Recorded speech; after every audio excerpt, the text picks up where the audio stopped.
오늘도 클릭해주셔서 감사합니다. 구독과 좋아요 부탁드립니다. Realism. 항공력은 전쟁을 끝낼 수도 있고 전 세계의 문명을 끝장낼 수도 있다. 1940년 8월 20일 영국 본토 항공전 승리 이후 감격한 윈스턴 처칠의 말입니다. 전투기는 현대 전쟁에서 매우 중요한 역할을 수행합니다. 한 국가의 과학기술을 알고 싶다면 그 국가의 최신 전투기를 보라는 말이 있죠. 한 해 국방비만 1000조를 투입하는 지구 최강 군사력을 지닌 미국. 그 미국의 F-22는 20년이 넘어가는 기체지만 현 시점이 돼서야 이 기체와 동급인 전투기들이 하나둘씩 나오고 있는 상황입니다. 이러한 어마무시한 공군력의 힘으로 6일 만에 끝난 전쟁도 있습니다. 바로 1967년 6월 5일 아랍연맹과 이스라엘 사이에 일어난 제3차 중동전쟁인데요. 이스라엘은 압도적인 공중 우세를 바탕으로 아랍 측 공군기지의 활주로들을 계속해서 파괴함으로써 공군력의 가동을 원천적으로 차단하였습니다. 이렇게 아랍 측의 항공력을 괴멸시킨 이스라엘군은 제공권을 장악했으며 이어 공군력의 지원을 받아 곧이은 지상전투에서도 승리를 하게 됩니다. 그리고 현재 바야흐로 4차 산업시대가 도달하면서 전투기는 또 한 번의 엄청난 변화를 맞이하고 있습니다. 초연결, 초지능, 초융합 시대에 발맞춰 첨단 기술들이 전투기에 접목돼 혁신적 변화를 꾀하고 있는 것인데요. 늘 그랬던 것처럼 혁신을 주도한 군대는 승리를, 그렇지 못한 군대는 쓰라린 패배를 맛볼 수밖에 없겠죠. 특히 그 가운데 미래전장 환경에 대비한 4차 산업혁명 기술을 적극적으로 활용하기 위한 분야 중 하나가 바로 유무인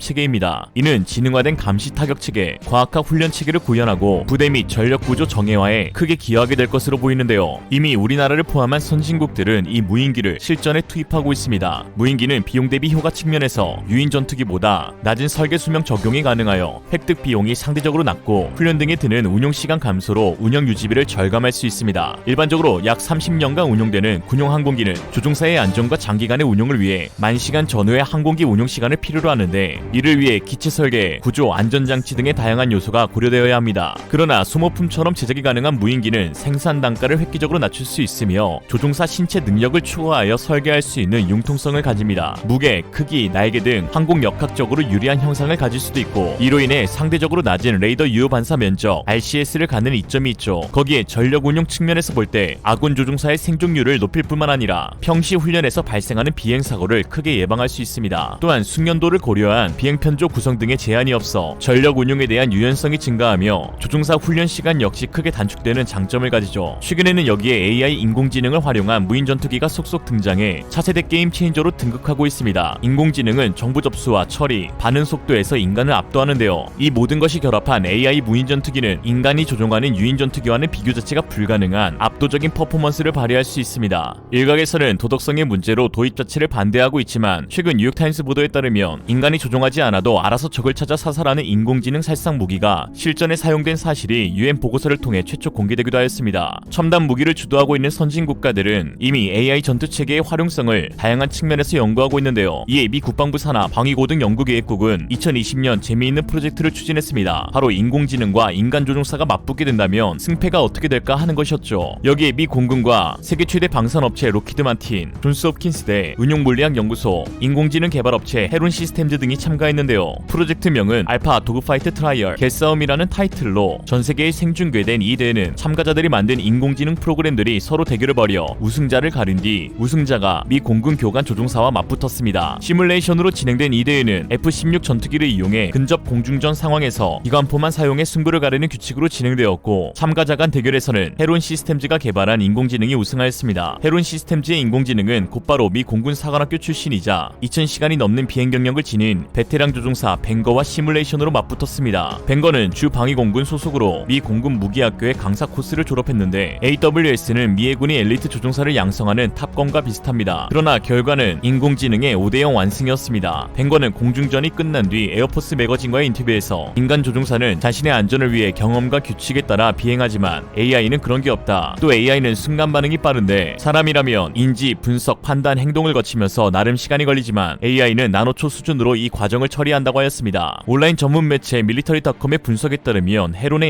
AI는 사람이라면 심장이 터질 만한 기동을 펼쳤다고 합니다. 속도를 전혀 줄이지 않고 벵거의 전투기 30m 가까이 가까이까지 붙은 뒤 턴을 했는데 이런 기동은 너무 위험하기 때문에 가르치지 않는 방식이다라고 하였죠. 역시 AI를 사람이 이길 수 없구나 라고 생각하고 있는 작년 초 기적과도 같은 일이 발생했습니다. DCS 월드 게이머 측에서 진짜 파일럿은 이겼으니 그럼 한번 게이머랑 해보면 어떻겠냐고 제안을 던져 또다시 인간 대 AI 이벤트가 열린 것인데요. 게이머 대표로 참가한 사람은 바로 한국 국적의 항공기 전투 시뮬레이션 게이머 한성호 씨였습니다. 승부는 처음 3경기를 AI가 연속해서 승리하며 또다시 AI가 완승할 것이란 예측이 쏟아졌습니다. 하지만 4번째 경기에 들어서면서 예측은 완전히 빗나가게 되었는데요. 반격에 나선 한성호 씨가 AI 전투기를 완벽하게 격추한 것입니다. 이어진 마지막 5번째 경기도 한성호 씨가 AI 전투기를 수세로 몰아 판정승을 거두면서 연달아 2번의 경기를 이겼습니다. 이렇듯 마치 알파고를 이긴 이세돌 구단을 연상케 하는 이번 경기에 한국 네티즌들은 AI 교란은 역시 한국인이 해야지, AI랑 붙을 땐 3번 져주고 시작하는 게 국룰이다, 한성호 씨는 무인기 조종사 영입 후보 1순위다, 이쯤 되면 AI가 한국 욕해도 무죄네 라고 하였고, 해외 네티즌 역시 충격적인 결과에 놀라움을 감추지 못하였습니다. 해외 네티즌들은 AI도 이기는 한국인은 도대체 뭐냐, AI가 인간을 지배한다고 한국 알기를 우습게 하네, 다가오는 무인 전투기 시대에서 한국을 이길 수가 없다, 한국 공군력은 무인기전으로 큰 전환점을 맞이할 듯 이라는 반응을 보였습니다. 한성호 씨는 2008년과 2013년 공군 참모총장배 항공 전투 시뮬레이션 대회 우승, 2018년 러시아 IL-2 프로펠러 전투기 대회 우승, 2019년과 2020년 미국 DCS 세계대회 2연속 챔피언으로 이 분야에서는 독보적인 위치에 올라 있는데요. 디지털 컴뱃 시뮬레이터는 단순히 게임 수준에서 넘어 실제 전투기에서 운용할 수 있는 모든 것을 구현해내었다고 봐도 무방합니다. 대표격 모듈인 A10C와 FA-18C를 보면 비행 시스템, 항공 역학부터 심지어는 조종석 의자 높낮이, 칵핏 에어컨 날개 각도까지 조절할 수 있고, 스펙 이상의 과격한 급기동을 하면 기체의 해당 부위에 데미지가 들어가 자이로스코프가 뒤틀리는 것까지 구현되어 있으며, 최근 모듈인 호넷과 바이퍼는 고기동 시 양날개가 휘는 것까지 구현되어 있습니다. 직접적인 전투 비행 요소가 아닌 간접적인 요소에서 현실성을 추구한 구현도가 이 정도인데, 직접적인 전투 비행 자체에 구현된 현실성은 실제로 군의 훈련 장비로 사용될 정도로 뛰어납니다. 이탈리아 공군 사관학교와 미 공군 역시 DCS 월드를 가지고 훈련하고 있죠. 한성호 씨는 한 언론과의 인터뷰에서 DCS는 실제 항공기가 비행하는 모든 부분이 들어있다며 실제 전장을 동일하게 시뮬레이션 상으로 구현하고 있는데, 전술 또한 실제 공군에서 사용하는 전술과 100% 같다고 봐도 무방하다고 하였습니다. 그는 조종사가 배워야 할 여러가지 역학이나 기술들을 배우기 위해 실제 미 공군과 해군에서 사용하고 있는 교본을 갖고 공부하였다고 하는데요. 공사 29기이자 공군 중년 예편한 전투기 조종사 김성전 씨는 한성호 씨가 보던 항공기술 자료들을 보고 실제 전투기 조종사들이 공부하는 자료로 그 수준이 굉장히 놀랍다고 하였습니다. 이어 김성전 중령은 실제로 시뮬레이션을 해본 뒤 실제 전투기와 차이가 없고 실제 전투기를 탄 것과 같다고 하였습니다. 그는 전 세계의 추세가 무인 전투기 시대로 가고 있는데, 무인기를 통해 조종사의 생명을 보호하는 기능을 줄일 수 있고, 비행기는 더 경량화되거나 더 많은 무장을 탑재할 수 있으며 최대 성능을 발휘할 수 있어 이러한 시뮬레이션은 단순한 게임이 아니라 한국의 미래 산업과 미래 군전력 증강과 새로운 직업까지 창출해내는 열린 가능성을 갖고 있다고 했습니다. 우리 군은 지난 12월 국산 전투기 KF-21과 국산 무인 스텔스 전투기 가오리 X를 복합 운용하겠다는 계획을 공식화했습니다. 또한 무인 공군 조종사 양성 확보를 위해 매진하겠다고 하였는데요. 앞으로 한국의 우수한 무인기 조종 인재들이 쏟아져 나올 것으로 기대가 됩니다. 한편 하이브마인드 인공지능 슈퍼컴퓨터가 인류를 멸망시키는 내용으로 개봉을 앞두고 있는 터미네이터 7의 대사가 유출되어 화제입니다. 소식통에 따르면 영화에서 지구에 도착한 스카이넷 병사는 이렇게 말했다고 하는데요. 한번 살펴보겠습니다.